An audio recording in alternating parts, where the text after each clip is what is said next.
Hello students, hope you all doing well. I, Dinesh Rawat, your subject faculty, welcome you all. So the topic for today is financing foreign trade. So let's start. So these are the references from where the PPT content has been made. So you can go through these references.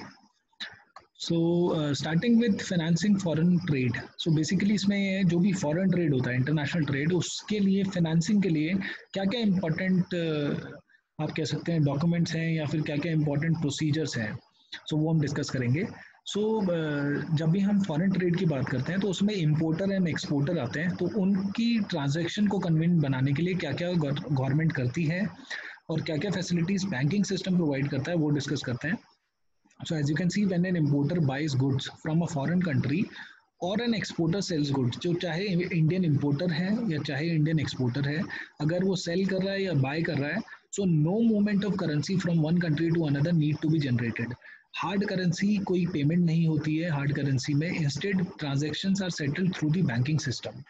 So banking system उनको help करता है transactions जो भी उनकी payment है उसको settle करने के लिए. कोई करेंसी की मूवमेंट नहीं होती है. So जो banking system है, it plays a very important role in settling the transaction of an importer or an exporter. To the exporter, the banking system offers several methods of receiving payment, क्योंकि exporter को payment receive होगी, and importer को several methods of making payment. सो पहले हम importer की बात करते हैं. तो let's suppose an importer of goods, Indian importer है, so of goods can make payment in variety of ways through the banking system.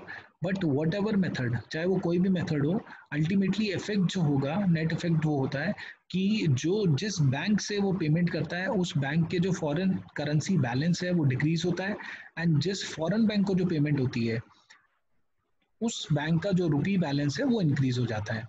So obviously जो पेमेंट होगी, अगर यूएस से किसी इंडियन इंपोर्टर ने इंपोर्ट करा है तो पेमेंट उसको यूएस डॉलर में करेगा. सो लेट सपोज एसबीआई उसको हेल्प कर रहा है पेमेंट के लिए, ट्रांजैक्शन के लिए, तो जो एसबीआई का फॉरेन करेंसी बैलेंस है वो कम हो जाता है जब उस इंपोर्टर की पेमेंट होती है to a bank which is in America. So for instance the customer ask his bank, let's suppose SBI bank is there for a draft in American bank. So American bank के favour में एक draft बनाता है अगर SBI किसी भी importer के लिए, so that when the draft is eventually presented for payment, तो जब वो ड्राफ्ट जो एक्सपोर्टर है वो प्रेजेंट करता है अपने बैंक में जो अमेरिकन बैंक है, so the Indian bank account जो SBI बैंक अकाउंट है विल बी डेबिटेड, वो उतने अमाउंट से डेबिट हो जाएगा जितने का वो ड्राफ्ट है. सो इसका मतलब बैंक्स जो होते हैं they play very important role in facilitating the process of receipt of payment in case of foreign trade. So there are various practices and technique. अब हम डिस्कस करते हैं कौन कौन से टूल्स हैं या प्रैक्टिसेस हैं जो which are adopted by banks in settling the foreign trade transactions. So पहले हम डिस्कस करेंगे letter of credit. So letter of credit जो होता है that is it is a letter issued by banker of the buyer. Let suppose Indian importer है कोई, सो उसका जो बैंकर होगा उस बैंक के थ्रू ये लेटर इशू होता है at the request of the importer. So let suppose एक इंपोर्टर है इंडियन, उसने रिक्वेस्ट करी एसबीआई को, we take bank SBI, and वो जब बैंक वो इशू करता है कोई letter in favour of the seller, किसी सेलर जो फॉरेन कंट्री का एक्सपोर्टर है.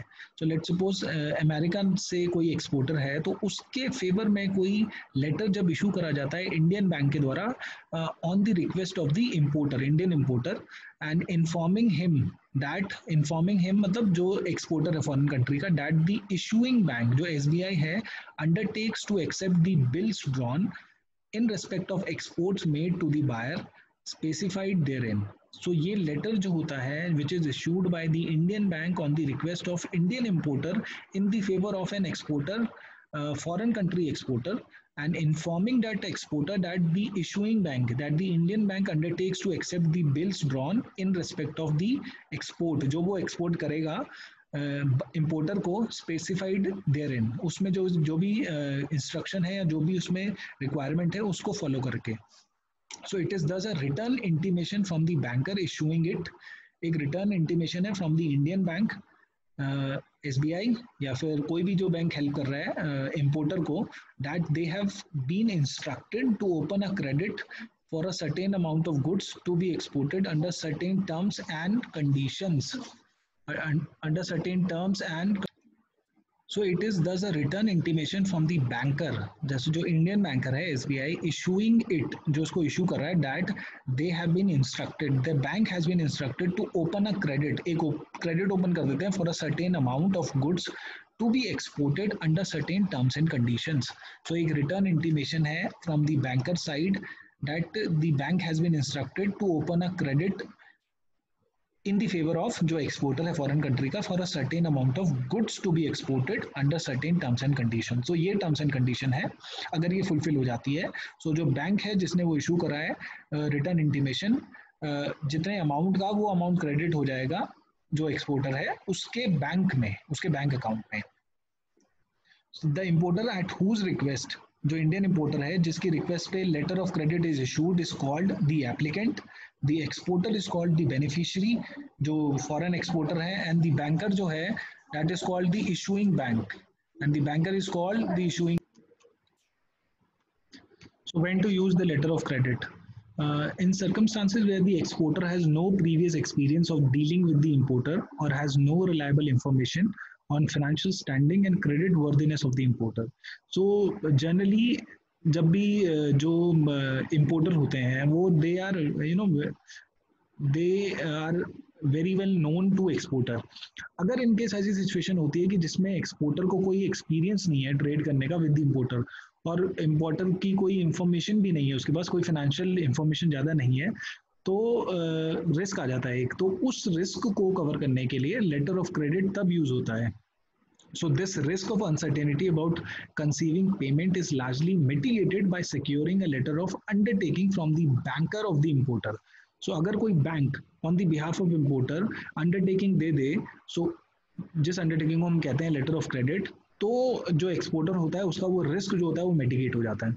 So such letter which is given by the Indian bank in case of Indian importer, that is called letter of credit, which plays a very important role in financing the foreign trade. So letter of credit is one of the important tool which is used for financing in foreign trade. Benefits of letter of credit: the greatest benefit of securing a letter of credit by the exporter from the importer is the certainty of payment of the export bills. So एक payment जो है जब भी exporter export करेगा items को तो वो payment उसको मिल जाएगी, वो सर्टेनिटी जो होती है that is the benefit of letter of credit, as the importer's bank gives an undertaking to this effect. जो इम्पोर्टर इंडियन इम्पोर्टर है जिस बैंक से उसने वो लेटर ऑफ क्रेडिट बनवाया है वो एक अंडरटेकिंग दे रहा है कि ये पेमेंट हो जाएगी। Moreover, it also provides security against exchange restriction. Exchange में अगर कभी कभी क्या होता है, लेट सपोज कोई कंट्री है जिसका इम्पोर्टर है, उस कंट्री में थोड़े एक्सचेंज जो फॉरेन एक्सचेंज है उससे रिलेटेड कुछ रेस्ट्रिक्शन है, तो उसको भी उसके अगेंस्ट भी सिक्योरिटी देता है letter of credit. Bill of exchange ये एक और डॉक्यूमेंट है। So it is a negotiable instrument होता है made by the seller exporter address to the buyer. So जो फॉरेन एक्सपोर्टर है जो इंडियन इंपोर्टर को एक इंस्ट्रूमेंट नेगोशिएबल इंस्ट्रूमेंट देता है जो कंटेन करता है instrument reference detail of shipment, shipment किस कंपनी के थ्रू आ रहा है, amount of invoice to be receivable from overseas buyer, कितना अमाउंट देना है, and the time of payment to be effected, bank details किस बैंक के फेवर में वो ड्राफ्ट बनाना है। तो इंडियन इंपोर्टर को ये सारी डिटेल्स मिलती है थ्रू अ नेगोशिएबल इंस्ट्रूमेंट जिसको हम कहते हैं bill of exchange. The bill of exchange is drawn on the letter head of exporter. Exporter अपने लेटर हेड पे, अपनी कंपनी के लेटर हेड पे वो बिल ऑफ एक्सचेंज बना के देता है जो इंस्ट्रूमेंट होता है to the importer and send to the buyer through his bank. So जो बायर है जो इम्पोर्टर है उसको भेजता है वो थ्रू हिज बैंक, एक्सपोर्टर अपने बैंक के थ्रू वो सारा बिल ऑफ एक्सचेंज उसको भेजेगा इम्पोर्टर को। Once after reaching documents to overseas buyer he accept the bill of exchange by signing on the bill of exchange. फिर इंडियन इम्पोर्टर के पास जब वो डॉक्यूमेंट आता है, जो वो इंस्ट्रूमेंट आता है, उसको वो साइन करता है एंड फिर वो उसको एक्सेप्ट करता है। अब हम करते हैं लेटर ऑफ क्रेडिट के टाइप्स देखें। सो पहला जो हमारा जो क्लासिफिकेशन है वो है डॉक्यूमेंट्री होता है and clean letter of credit होता है। सो डॉक्यूमेंट्री का मतलब है when a letter of credit contains a clause, अगर उसमें कोई क्लॉज है कि कुछ डॉक्यूमेंट्स उसमें होने ही चाहिए, जैसे बिल ऑफ लीडिंग होना चाहिए, इंश्योरेंस पॉलिसी होनी चाहिए, इनवॉइस होना चाहिए, बहुत तरह के इनवॉइस होते हैं, सर्टिफिकेट्स ऑफ ओरिजिन होना चाहिए। सो जब ये सारे डॉक्यूमेंट अटैच होते हैं with the bill of exchange तो इसे हम कहते हैं डॉक्यूमेंट्री लेटर ऑफ क्रेडिट। सारे डॉक्यूमेंट्स अटैच है और क्लॉज के साथ। और जब ये डॉक्यूमेंट्स नहीं होते in the absence of such a clause, अगर कोई ऐसा क्लॉज नहीं है उसे हम कहते हैं क्लीन लेटर ऑफ क्रेडिट। फिर आता है fix credit and revolving credit. So fix का मतलब है, as the name suggests, specifies the amount up to which one or more bills may be drawn. एक amount mention होती है, so one जितने भी bills होंगे उस amount के ही drawn कर सकता है जो importer होता है.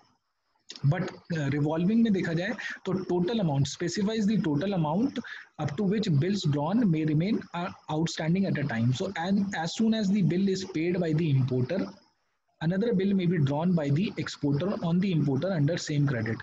So total amount mention होती है, और bills जो होता है जैसी पेमेंट होती है फिर से कोई पेमेंट अगर होती है उसके बाद फिर से एक और बिल इंपोर्टर जनरेट कर सकता है.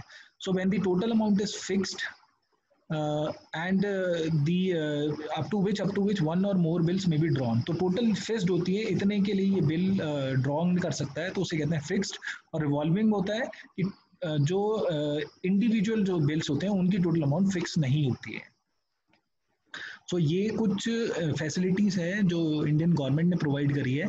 सो जैसे हमने पढ़ा था डेवलपमेंट बैंक्स में कि one of the development bank export import bank of India है जो हेल्प करता है एक्सपोर्टर और इम्पोर्टर को. तो उन्होंने एक लॉन्च करा पोर्टल जिसको हम कहते हैं एक्जिम मित्रा. So Exim Mitra is a portal. Exim Mitra is the portal. January 2017 में लॉन्च करा, and literally meaning a friend of exporters and importer. The portal offers a diverse range of information, advisory, and support services to the exporter.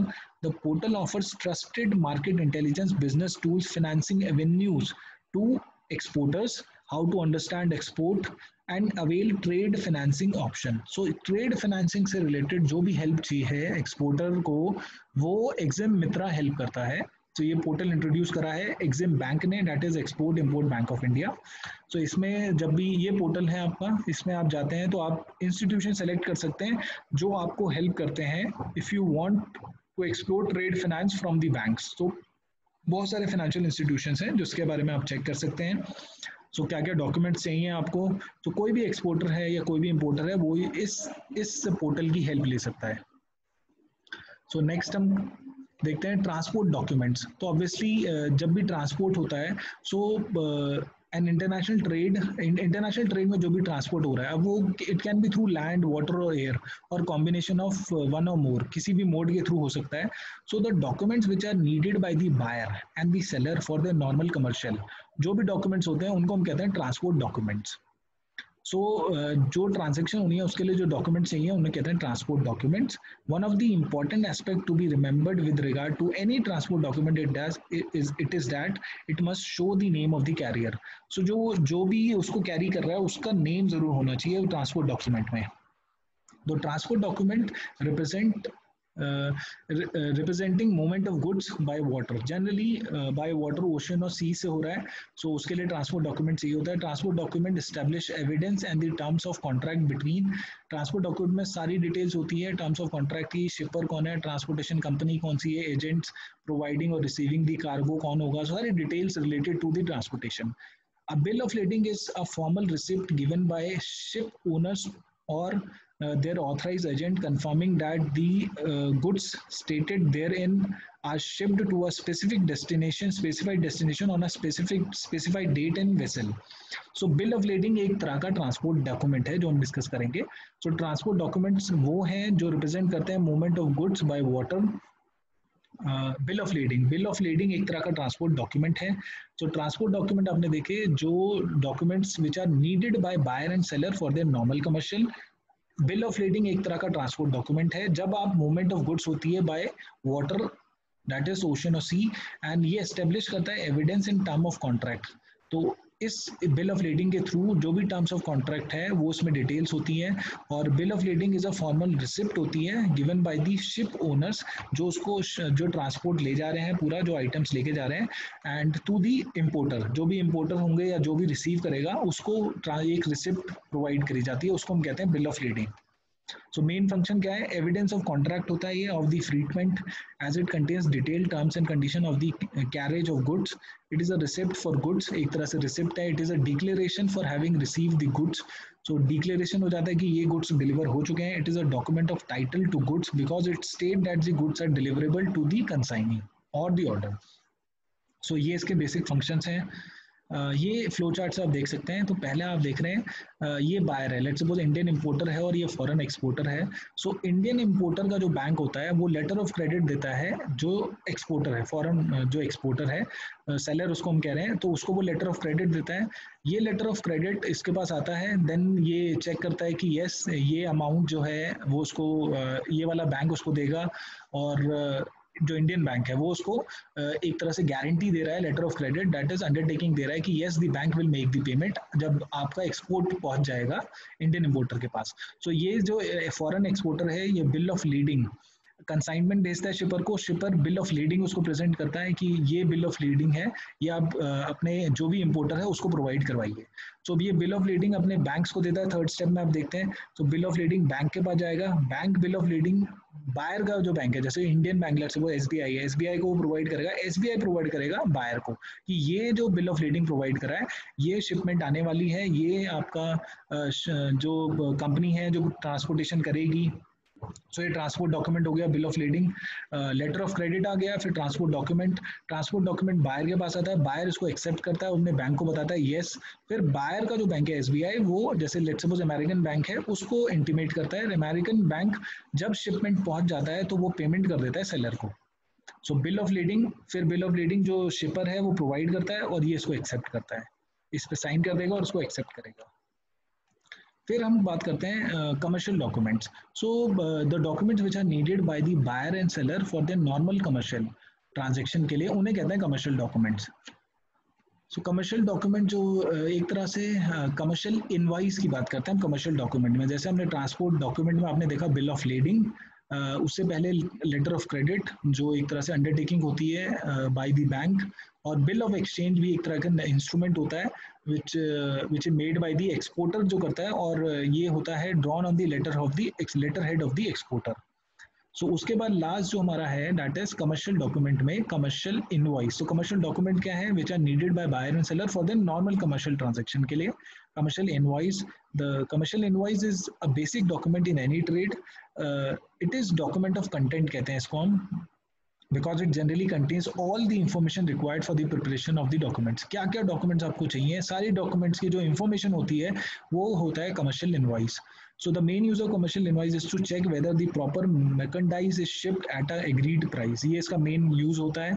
इसके जो format है generally जो fix नहीं है, normally it contain date, name and address of the seller, कौन exporter है कौन importer है, ऑर्डर नंबर क्या रहेगा, कॉन्ट्रैक्ट नंबर क्या रहेगा, प्रोफार्मा इनवाइस क्या रहेगा, and details of the letter of credit, description, quantity, quality of goods, सारी details related to the items, terms of sales क्या रहेंगी, पोर्ट ऑफ शिपमेंट कहाँ पर शिपमेंट आएगा, और पोर्ट ऑफ डेस्टिनेशन क्या रहेगा, वैल्यू ऑफ गुड्स कितनी वैल्यू ऑफ गुड्स है, any adjustment like advance discount वो भी सब बताएगा ये कमर्शियल इनवॉइस।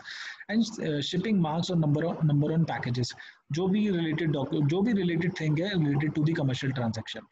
सो आप इस लेक्चर में हमने डिस्कस करा कमर्शियल डॉक्यूमेंट्स, उसमें कमर्शियल इनवॉइस, फिर आपने देखा बिल ऑफ लीडिंग जो एक तरह का ट्रांसपोर्ट डॉक्यूमेंट है, फिर पोर्टल क्या क्या है फॉर फाइनेंसिंग फॉरेन ट्रेड के लिए, एक्जिम मित्रा पोर्टल है जिसमें कोई भी एक्सपोर्टर इंपोर्टर चेक कर सकते हैं फैसिलिटीज़।